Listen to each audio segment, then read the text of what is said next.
D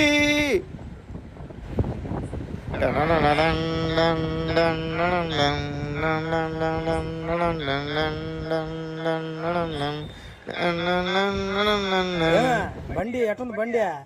మొన్న తెచ్చిన నెలకు 6,000 పడుతున్నా డీవా కట్టలేకపోతున్నానా? ఏం బాగా కష్టంగా ఉంది. ఏం చేస్తామా? మర్చిపోయినా ఏం మీరు సబ్స్క్రైబ్ చేసుకోకుండా చూస్తున్నారా? లైక్ గుమ్మండి.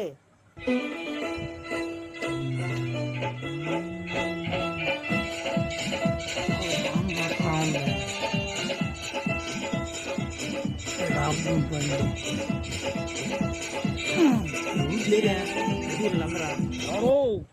కారు వస్తుంది. ఎవరిది కారు? బిఎండబ్ల్యూ కారు అమ్మా. ఉరి ఎవరన్నా?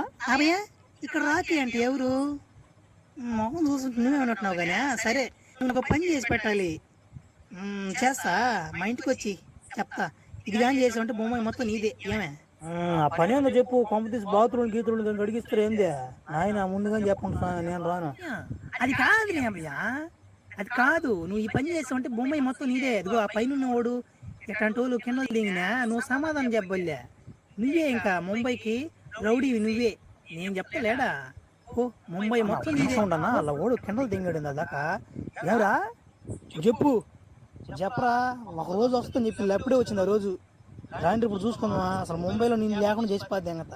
అసలు వ్యాపారం కాదు కదా, ఏం కూడా చేయలేవు. ఏం తమాసాలు దెంగతున్నావు. రాకీ అంటే ఏమన్నా ఇరుక్కున్నామాట అనుకున్నా ఏంది? బాబాయ్ ఆయన ఏమో పెద్ద డీల్ మాట్లాడాడు. పమ్మని నాకేమో పక్క జొంకేస్తుంది పావలో ఏందని. అదే అర్థం కావట్లా. పావలో ఏందా ఏంద్రా మాట అంటావా? ఒరే నాయన నువ్వు బోరా నాయన, నువ్వు పోయి ఎంతో కొంత సంపాదించుకొని పంపిరా. ఆ బ్యాండ్ షాప్లో అప్పు పడిపోనా, నువ్వు 2 రూపాయలు అవి కట్టుకుంటున్నా. బోరా నాయన నిన్ను నమ్ముకుని ఒక 10 మంది ఉన్నారా.